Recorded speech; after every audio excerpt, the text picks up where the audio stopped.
오늘 우리에게 주시는 하나님의 말씀은 신약성경 로마서 6장의 말씀입니다. 로마서 6장 6절에서 14절까지의 말씀을 보겠습니다.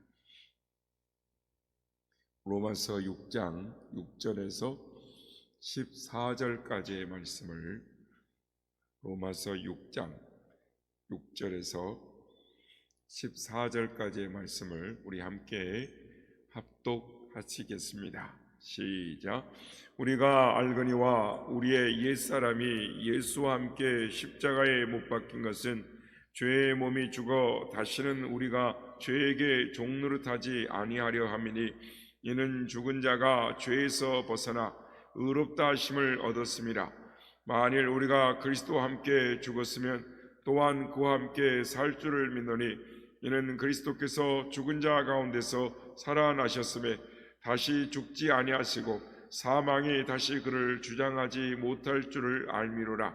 그가 죽으심은 죄에 대하여 단번에 죽으심이요 그가 살아계심은 하나님께 대하여 살아계심이니, 이와 같이 너희도 너희 자신을 죄에 대하여 죽은 자요 그리스도 예수 안에서 하나님께 대하여는 살아있는 자로 여길지어다.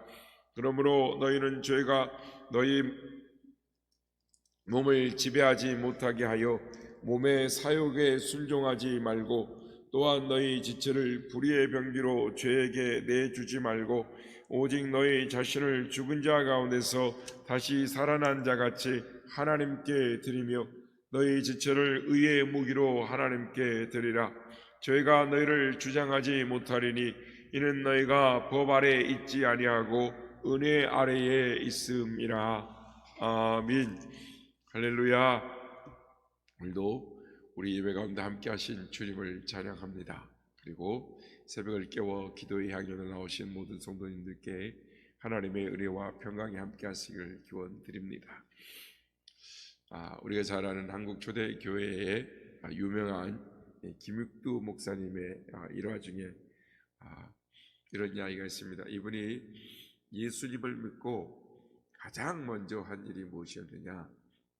그것은 자신의 부고장을 마을 사람들에게 돌리는 것이었습니다. 사람들이 김익두가 죽었다 그러니까 반신반의했는데, 오늘 보니까 김익두가 살아서 성경책을 끼고 전도를 하고 다니는 것입니다. 그래서 김익두가 이 마을 사람들을 상대로 사기를 쳤다라고 생각한 이 여러 가지 예화들이 있습니다만, 어떤 데는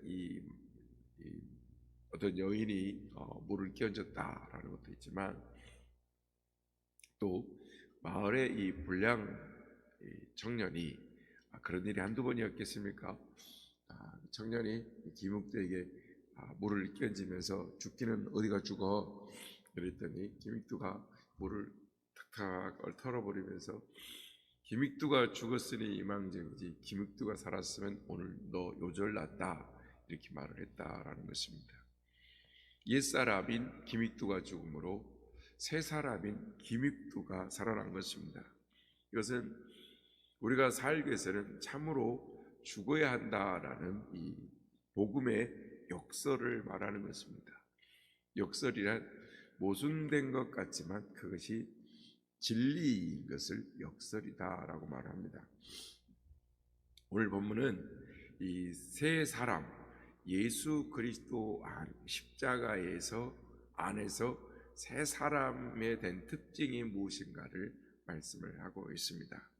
오늘 말씀 6절 7절 말씀에 우리가 알거니와 우리 옛사람이 예수와 함께 십자가에 못 박힌 것은 죄의 몸이 죽어 다시는 우리가 죄에게 종노릇하지 아니하려 함이니, 이는 죽은 자가 죄에서 벗어나 의롭다 하심을 얻었느니라 라고 말씀합니다. 한마디로 말하면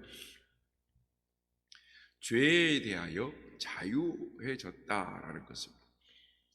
죄의 자에서 자유해졌다라는 말은 세 가지 측면에서 자유해졌다라고 볼 수 있습니다. 첫째는 이 과거적인 측면에서 죄의 형벌로부터 자유해진 것입니다. 그리고 현재는 죄의 영향력으로부터 자유해지고 있습니다. 미래적으로는 죄의 존재로부터 자유해질 것이다. 그러니까 죄의 형벌로부터 우리는 자유해졌습니다.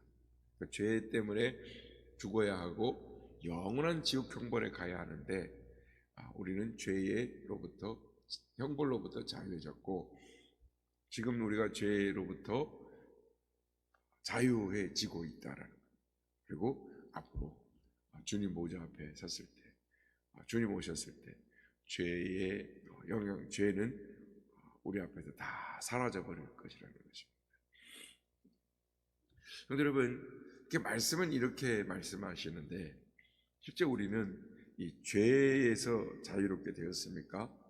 실제 삶에서 우리는 죄의 유혹을 받고 죄를 짓고 살지 않습니까? 그래서 잘못 이해하면 이렇게 생각할 수 있습니다. 나는 아직도 욕심이 많고 죄를 많이 지으니까 구원받지 못했구나, 이렇게 생각할 수 있는데 그렇지 않습니다. 성경은 우리가 죄에 대해서 자유했다고 말하지 죄로부터, 영향력으로부터 자유롭게 되었다라고는 말하지 않습니다.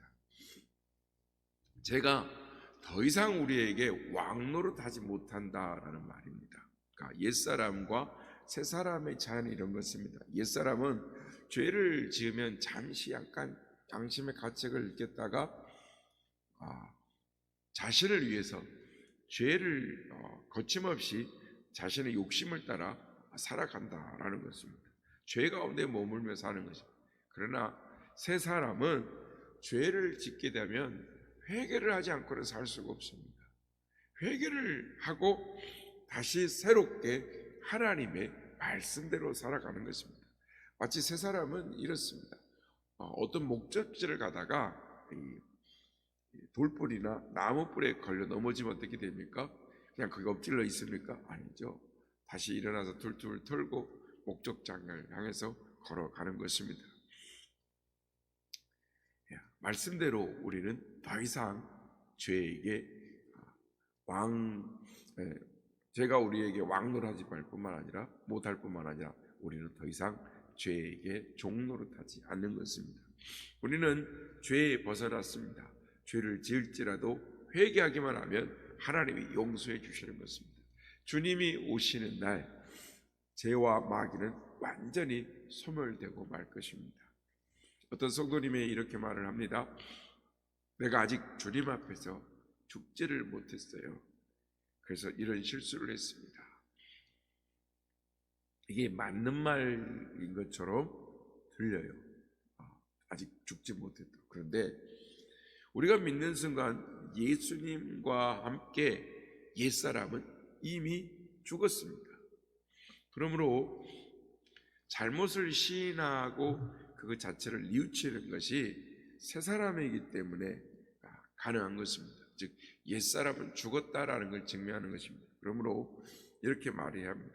제가 많이 부족합니다. 저를 위해 기도해 주세요. 이게 맞는 말입니다. 그러니까 옛사람은 죽었고 새 사람으로 살아나는데 우리가 아직 부족한 거죠. 둘째로 새 사람 된 특징이 무엇이냐? 사도 바울은 우리가 새 생명, 하나님의 능력을 누리며 살아가기 위해서는 산자로 여길지어다 라고 말합니다. 오늘 보면 11절 말씀입니다. 이와 같이 너희도 너희 자신을 죄에 대하여는 죽은 자요 그리스도 예수 안에서 하나님께 대하여는 살아있는 자로 여길지어다. 죄에 대하여 죽었다고 말하는 것은 죄를 전혀 짓지 않게 되었다라는 것을 의미하지 않습니다. 이 죄에 대하여 죽었다라는 것은 두 가지를 의미하는데, 예수 그리스도의 죽으심을 통하여 죄값을 예수님께서 완전히 다 지불하셨다라는 것을 의미하고, 또 하나는 더 이상 죄가 우리를 지배하지 못한다라는 것을 의미합니다. 죄에 대하여 끌려다니지 않고 죄를 다스리는 능력이 우리에게 있다라는 것입니다. 또한 하나님께 대하여 산 자가 되었다라는 것은 예수님께서 부활하심으로 하나님께 영광을 돌리셨던 것처럼 우리도 이제는 오직 하나님의 영광을 위하여 살아가는 자가 되었다라는 것입니다. 다시 말하면 옛사람은 죽고 새사람이 되었다.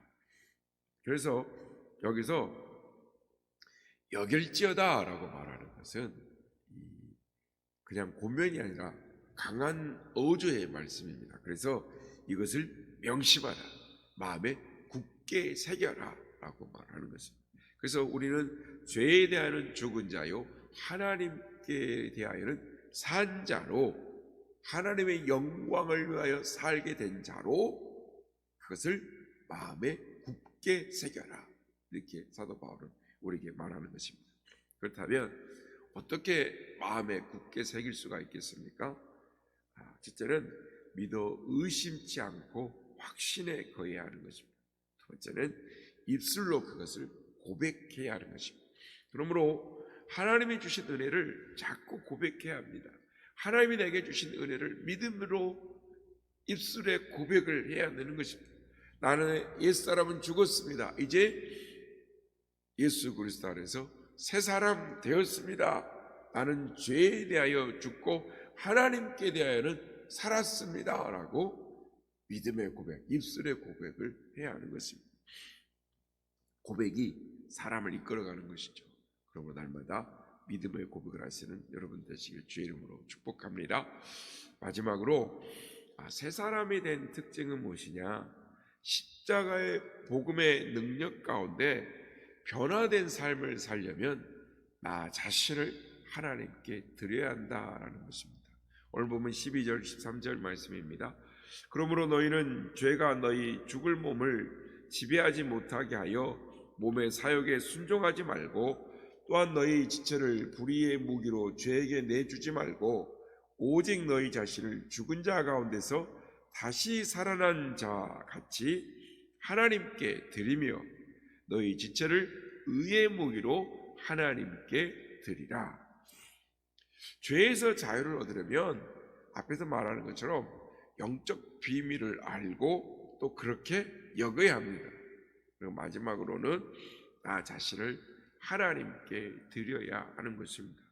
죄가 내 몸 안에서 왕노릇하지 못하도록 해야 한다라는 말입니다. 몸의 사욕을 순종하지 말아야 하는 것입니다. 내 몸을 불의의 병기로 죄에게 드리지 말아야 합니다. 대신 내 몸을 하나님께 드리고 내 몸을 의의 병기로 드리는 삶을 살아야 하는 것입니다. 근데 여러분, 이게 말처럼 쉽지 않죠. 내 의지와 힘으로는 이 죄를 이길 수가 없는 것입니다. 그래서 스가랴서 4장 6절에 이는 만군의 여호와께서 말씀하시되 이는 힘으로도 되지 아니하며 능력으로도 되지 아니하고 오직 나의 영으로 되느니라 라고 말씀하는 것입니다. 내 의지로는 불가능합니다. 얼마 못 가서 지쳐 쓰러지고 말 것입니다.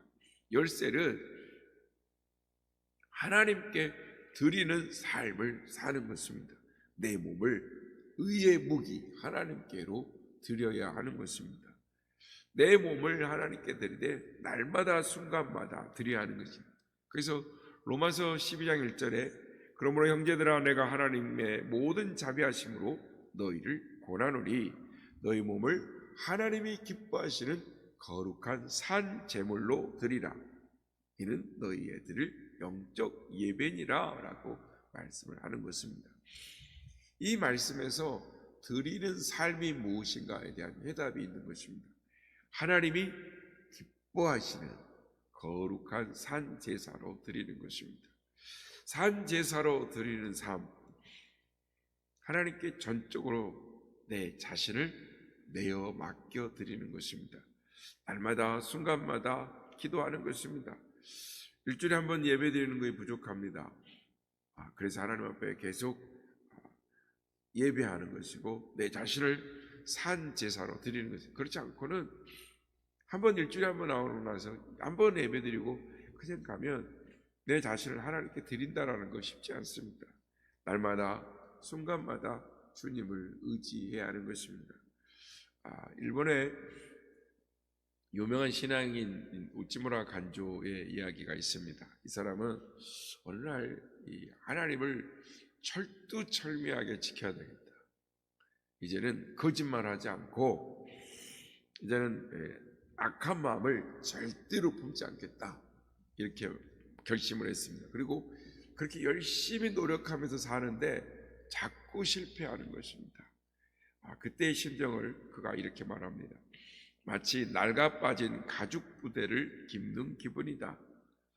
이 가죽 부대가 낡았으니까 이쪽을 기부면 이쪽에도 또 터져버리는 거예요. 그래서 아무리 꿰매도 끝없이 찢어지고 터지고 그러더라는 것이죠. 결국 우찌무라는 이 절망을 합니다. 그리고 한없이 부끄럽고 겸손한 마음으로 기도합니다. 주여, 나를 도와주소서. 나를 불쌍히 여겨주소서. 주님의 도움 없이는 아무것도 할 수 없습니다. 그런데 그 고백 기도할 때 그때 그의 마음에 절망은 사라지고 하나님의 참 평강이 임하더라는 것입니다. 그래서 우찌무라 간조는 그 이후부터 날마다 순간마다 주님께 자신을 내어 드리며 살았습니다. 그렇다고 전혀 죄 짓지 않는 삶을 살았다는 것이 아니라 그럼에도 불구하고 믿음으로 승리하는 삶을 살았다라는 것입니다. 성도 여러분, 이와 같이 날마다 기도하고 순간마다 나 자신을 주님께 드리는 기도가 필요한 것입니다. 오늘 집을 나서기 전에 주님께 드리는 기도가 필요합니다. 주여, 나를 도와주소서. 나를 불쌍히 여겨주소서. 말씀을 맺겠습니다. 어떤 사람이 죄에 대하여 자유를 누리며 살아가는 사람입니까? 예수님 그리스도와 하나가 되었다는 것을 알고 살아가는 사람입니다. 그리고 이 영적 비밀을 입술로 고백하며 살아가는 사람입니다. 그리고 자신을 날마다 산 제물로 주님께 드리는 삶인 것입니다. 사랑하는 성도 여러분, 우리는 어떤 부분에서 부족하셨습니까? 아는 것에서 부족하셨습니까? 아니면 고백하는 것에 대해서 부족하셨습니까? 아니면 주님께 드리는 삶에 대하여 부족했습니까? 바라기는 자신의 부족함을 메워서, 자신의 부족함을 채워서 죄에서 완전한 자유와 승리를 누리는 삶, 주께서 십자가에서 고난을 받으신 것이 무엇인지를 깨닫고 오늘도 주께서 주신 담대한 이게 죄로부터 자유롭고 하나님께 속한 자로 산 자가 되어 하나님께 드림으로 말미암아 하나님께 영광 돌리는 삶을 살아가는 우리 모두가 다 되시기를 예수님의 이름으로 축복합니다.